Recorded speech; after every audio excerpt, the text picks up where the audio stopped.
कितने लोग जन्म से क्रिस्ती है? सब? क्या बात है। मैं कितना साल से क्रिस्ती है?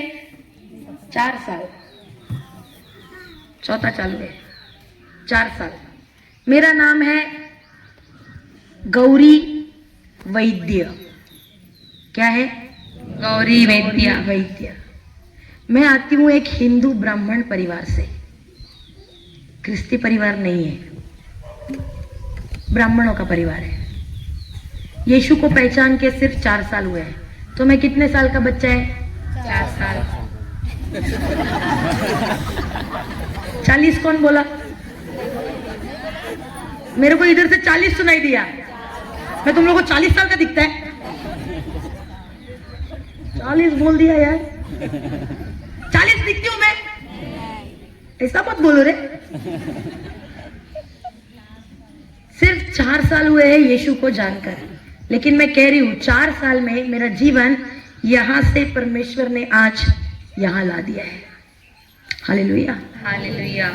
मैं तो यीशु को जानती भी नहीं थी, और मुझको मेरे जीवन में भी समस्याओं का पहाड़ था। मेरा जीवन कुछ अच्छा नहीं था। मेरा जीवन सब गंदगी से भरा हुआ था, मुश्किलों से भरा हुआ था, बीमारियों से भरा हुआ था। सब कुछ मेरे साथ नकारात्मक ही हो रहा था। गंदी गंदी गाली देना। माँ बहन, मेरी माँ है, मेरी बड़ी बहन है, मेरे पिता नहीं है, गुजर गए, लेकिन माँ बहन को मैं गंदी गंदी गालियां देती थी। यहां तक कि मैंने बहन को भी बहुत पीटा है, और जबकि छोटी बहन नहीं है, बड़ी बहन है। एक बार तो चाकू से भी मारा है। तो अच्छा हो गया, ईश्वर का धन्यवाद कि चाकू उसके आंखों में जाने वाला था, वो ऐसी हो गई बोल के चाकू पार हो गया, नहीं तो जन्म से अंधी हो जाती वो हमेशा के लिए। इतना गरम दिमाग था मेरा। मंडे टू फ्राइडे, सोमवार से शुक्रवार में नौकरी करती है, कॉर्पोरेट ऑफिस में जॉब पे थी, लेकिन शनिवार और रविवार छुट्टी होता था, घर में नहीं रुकती थी, पब में जाती थी। पब अच्छा लगता था, क्लब घर में अच्छा नहीं लगता था। और ऐसे करते करते मुझे खुद पता नहीं चला कि मेरा जीवन एकदम बद से बदतर होना शुरू हो गया था। फिर बीमारी आना शुरू हुआ, और बीमारी भी कैसे हुई जिसका कोई इलाज ही नहीं है। अरे बंबई का सब अस्पताल में मैं घूम चुकी, और बंबई का अस्पताल मामूली नहीं होता है। एक बार तुम अंदर गया ना, तुम्हारा जेब पूरा खाली। ऐसी बीमारी हो गई कि कोई अस्पताल में सॉल्यूशन, समाधान नहीं है। हर महीना, 1 महीना नहीं, 2 महीना नहीं, हर महीना 6 दिन मुझको अस्पताल में एडमिट होना पड़ता था। हमारे खून में सफेद पेशियां है। एक्चुअली वो हमारे खून में एक उसका सीमा रहता है, हजारों की मात्रा में होना चाहिए, लेकिन मेरे शरीर में वो लाखों की मात्रा में बढ़ जाता था। और मेरे साथ क्या होता था, जहां खड़ी हूं वही अचानक से बेहोश हो जाती थी। मतलब ऐसा नहीं होगा कि पहले मुझको बुखार आया, मैं कमजोर हो गई, फिर मुझको अस्पताल लेके गई, ऐसा कुछ नहीं। मैं अच्छा खासा बात कर रही हूं, और बात करते करते अचानक सब मुझको धुंधला दिखना शुरू होता था, और चक्कर आके मैं गिर जाती थी। हर महीना का ये प्रोग्राम है। हर महीना मैं कहीं ना कहीं गिरती थी। कभी तो रेलवे प्लेटफॉर्म हो गया, कभी मेरे ऑफिस में मैं गिर गई हूं, कभी आधी रात को मैं घर में गिर गई हूं, चक्कर आके। फिर मुझको उठा के अस्पताल लेके जाते। वहां पे कितना दिन रखते? 6 दिन। क्या करते? कुछ नहीं करते, बस सलाइन पे सलाइन चढ़ाते। आज तक मेरे हाथों पे चढ़ाए हुए सलाइन के दाग है, क्योंकि ये हाथ सूज जाता था, फिर इधर लगाते थे, फिर इधर सूज जाता था, फिर इधर लगाते थे, इधर सूज जाता था, इधर लगाते थे। 6 दिन मुझको अस्पताल में पड़े रहना है। हालेलुया। समाधान नहीं हो रहा था। 1 महीना गया, 2 महीना गया, 6 महीना गया, 1 साल गया, 1.5 साल गया, फिर भी मैं उसी बीमारी में। हर महीना 6 दिन अस्पताल जाना है, 6 दिन बाद घर आना है, फिर 6 दिन अगले महीना अस्पताल जाना है, फिर घर आना है। यही चल रहा था 1.5 साल, और मैं परेशान हो गई थी। मुझको जिसने जिसने जो जो बोला ना, मैंने सब किया। इधर जाओ, उधर जाओ, इधर जाओ, उस गुरु के पास जाओ, सबके पास, सिर्फ यीशु के पास नहीं आई, क्योंकि जो मुझे बड़ी नफरत थी। ओके, मुझे नहीं अच्छा लगता था।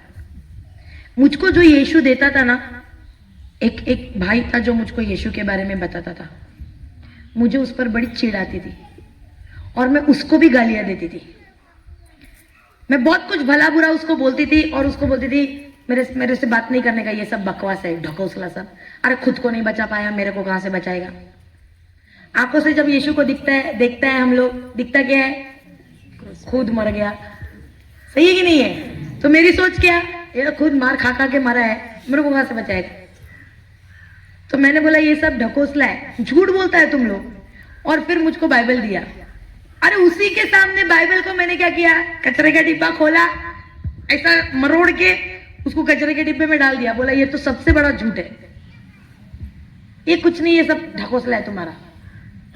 और अपने आप को मैं यहां मानती थी, यहां मैं बड़ी, और तुम लोग सब बकवास करता है। तो वो भाई एक्चुअली परमेश्वर का धन्यवाद हो, इतना इंसल्ट, इतना बेइज्जती करने के बाद भी उसने कभी मुझे वचन देना बंद नहीं किया। हालेलुया। वो कोई बाहर का आदमी नहीं था, वो घर का ही था। मेरी जो माँ है, उसकी जो छोटी बहन है, उसने प्रेम विवाह किया है, लव मैरिज। तो मेरी जो मौसी है, उसका पति क्रिस्ती है, रोमन कैथलिक। वो मुझको क्या करता था, हमेशा वचन देता था।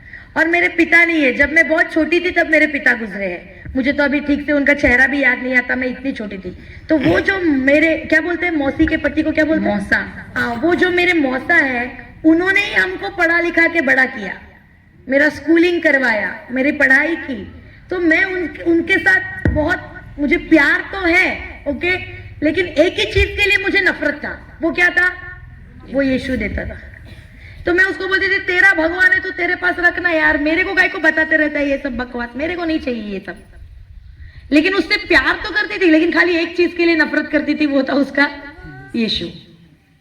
और एक बार ऐसा हुआ कि उसी बीमारी में चलते चलते चलते चलते कोरोना आ गया। कोरोना इधर आया था, कोरोना बंबई में तो जम के आया। और जब कोरोना आया, मेरी नौकरी चली गई। अब मेरे पिता नहीं है, मेरा घर मेरी तनख्वाह से चल रहा था, अब नौकरी नहीं है। सोचो, घर तो चलना बंद ही हो जाएगा, लेकिन हर महीना मुझको जो अस्पताल जाना है, पैसा लगता है कि नहीं लगता है? लगता है। और सिर्फ 6 दिन का खर्चा कितना तो होता था मेरा। हर महीना उतना पैसा मेरे हाथ में होना चाहिए बीमारी के इलाज के लिए। और अब जब नौकरी गई, मैं फुल टेंशन में। क्यों? पैसा आना बंद। तो घर तो चलो छोड़ ही दो, लेकिन अब तो मैं मर ही जाऊंगी। क्यों? क्योंकि इलाज के लिए पैसा नहीं है। तो मैंने उस समय में सबसे पहला कॉल किसको किया पता है? उसी मौसा को। और क्यों किया? यीशु के लिए नहीं, पैसा दे मेरे को। मैंने क्या सोचा, अभी ये मेरे को बेटी मानता है, तो मैं इसको कॉल करेगी तो ये क्या बोलेगा, मैं तेरे को, तेरा खर्चा मैं चलाऊंगा, तू डर मत। तो मैंने उसको कॉल किया और बोला, अंकल मेरी नौकरी गई, अब मुझको समझ नहीं आ रहा है मैं क्या करूं। तो उसने बोला ठीक है, चिंता मत कर। अब मेरे को अच्छा लगा, क्योंकि ये बोल रहा है शायद ये बोलेगा अभी पैसा मैं देगा, लेकिन इसने ऐसा बोला ही नहीं। इसने क्या बोला, तू चिंता मत कर, मैं तुझको वचन भेज रहा हूं, उसको सुनना। मेरे को आया बड़ा गुस्सा।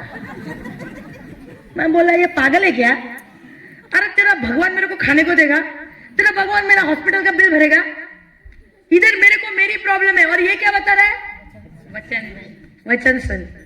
और मेरे को बड़ा गुस्सा आया और मैंने गुस्से से फोन काट दिया। बोला आज के बाद कितनी भी बड़ी प्रॉब्लम आएगी पर तुझको कॉल नहीं करूंगी, मर जाऊंगी लेकिन तुझको कॉल नहीं करूंगी। और फोन कट कर दिया। अब 1 दिन गया, 2 दिन गया, 3 दिन गया, 4 दिन गया, 1 हफ्ता गुजरा।